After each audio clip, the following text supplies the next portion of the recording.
वेद स्वाध्याय।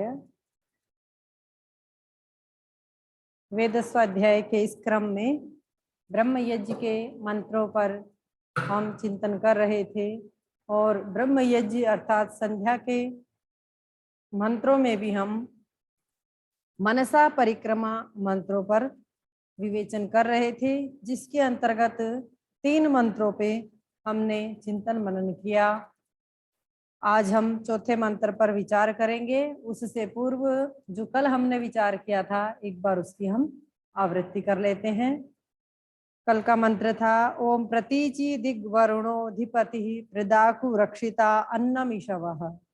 प्रतीचि दिक जो पश्चिम दिशा है अथवा हमारे पृष्ठ भाग वाली पीछे वाली जो दिशा है, उस संपूर्ण दिशा में जितने भी पदार्थ हैं, व्यक्ति हैं, जो भी कुछ है उस पूरी दिशा में, उन सब के अधिपति वरुण अधिपति, वरुण परमात्मा उस सब के स्वामी हैं, राजा हैं।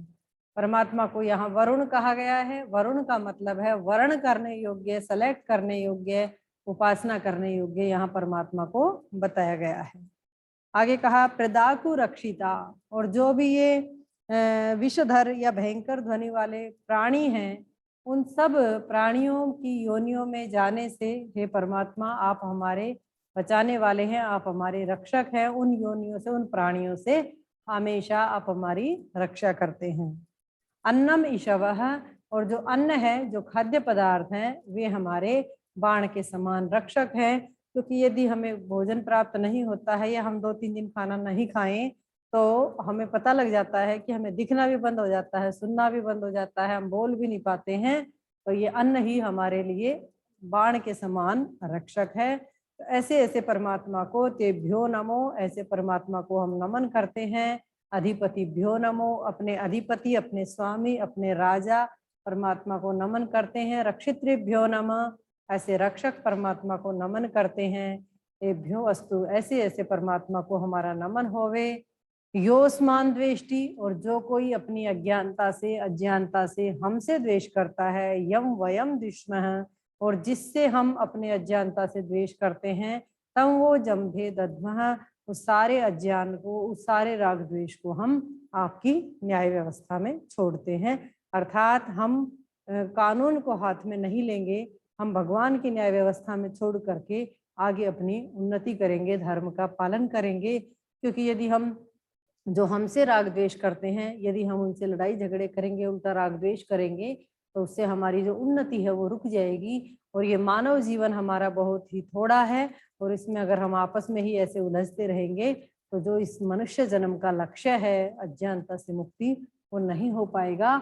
इसलिए परमात्मा वेद के इस मंत्र के माध्यम से हमें बता रहे हैं कि जो आपके साथ गलत व्यवहार करे, गलत करें, वो मेरे न्याय व्यवस्था में छोड़ करके आप आगे चलते जाएं और उससे द्वेष ना करें। प्रतिकार तो करें जितना संभव है, परंतु उससे उल्टा द्वेष न करें और राग न करें। द्वेष को तो सभी बुरा मानते हैं, परंतु राग को सबको नहीं पता कि राग भी उतना ही बुरा है।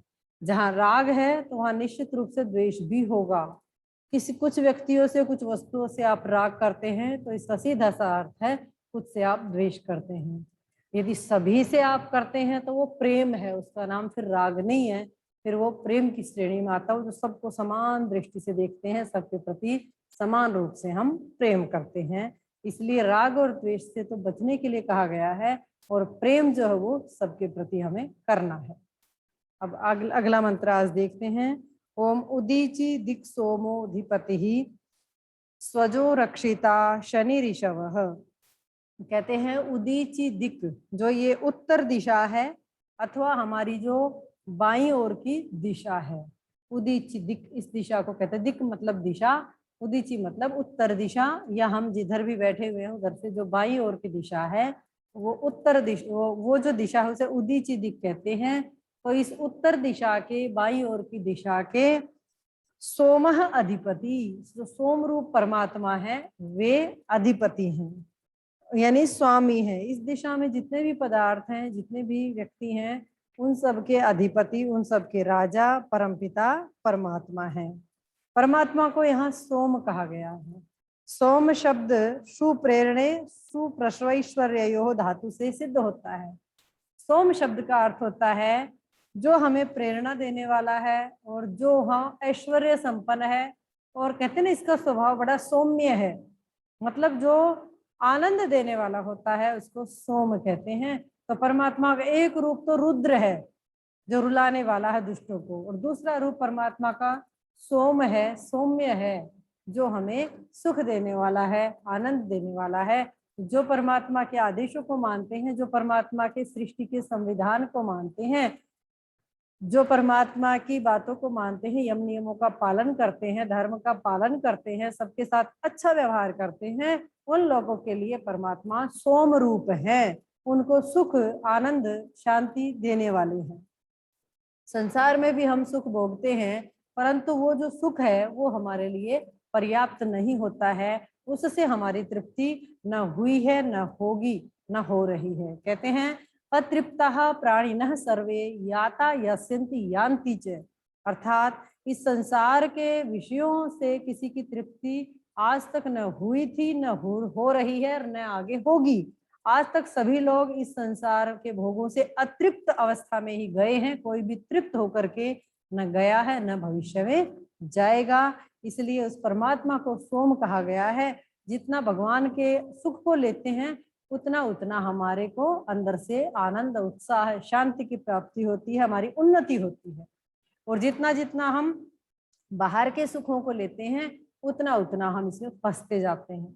अगर हमारी इच्छा पूर्ति होती है तो हमें सुख मिलता है, और सुख मिलता है इच्छा पूर्ति होने से तो उसे लोभ बढ़ता है, और इच्छा पूर्ति नहीं होती है तो फिर हमें कष्ट होता है। इच्छा पूर्ति में भी दोष है और इच्छा पूरी न होने में भी दोष है। इच्छा पूरी होगी तो लोभ बढ़ेगा, और इच्छा पूरी नहीं होगी तो कष्ट होगा। इसलिए इच्छा को ही त्याग देना चाहिए। जो सांसारिक विषयों की इच्छा है उसको छोड़ दें, और जो अपनी आत्मिक उन्नति की इच्छा है, भगवान की इच्छा है, देश की उन्नति की इच्छा है, परोपकार की इच्छा है, उसको हम बनाए रखें। ऐसा यहाँ पर बताया गया है। परमात्मा को सोम रूप यहाँ पर कहा गया है।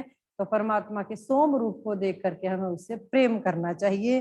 तो कहते हैं उदीची दिक, जो ये उत्तर दिशा है, इसमें सोम अधिपति, सोम रूप, सौम्य स्वभाव वाले परमात्मा इस दिशा के स्वामी हैं। कहते हैं उदीची दिक सोमो अधिपति स्वजो रक्षिता, और इस दिशा में स्वजह रक्षिता। स्वजह का मतलब है अजन्मा, अजय कहते हैं अजन्मा को, और सु अजह स्वजह, अर्थात जो बिल्कुल पूर्ण रूप से अजन्मा है, जो कभी जन्म धारण नहीं करता है, ऐसा जो परमात्मा है वो स्वजह है। तो अजन्मा जो परमात्मा है, जो कभी शरीर धारण नहीं करता है, क्योंकि जन्म लेने की उसको आवश्यकता ही नहीं है, तो ऐसा परमात्मा इस दिशा में हमारा रक्षक है। और कहते हैं अशनि ईशवः, और जो ये विद्युत है ये बाण के तुल्य हमारी रक्षक है। जो विद्युत है, बिजली है, आप देखते ही हैं कितनी इससे हमारी रक्षा होती है, जीवन व्यतीत करते हैं हम। और भी अशनि का अर्थ है जो सब जगह परमात्मा की शक्तियां व्याप्त हैं, क्योंकि जब परमात्मा सब जगह है तो उसकी शक्ति भी सब जगह है, क्योंकि शक्ति और शक्तिमान का नित्य संबंध होता है। जहाँ शक्तिमान है वहाँ शक्ति भी है। तो जो सब जगह परमात्मा है तो परमात्मा की शक्तियां भी सब जगह व्याप्त हैं। तो वे परमात्मा की जो शक्तियां व्याप्त हैं, फैली हुई हैं, वे सारी हमारी बाण के तुल्य रक्षक हैं। तो इस प्रकार आज हमने ये मंत्र पर विचार किया, उदीची दिक् सोमोधिपति।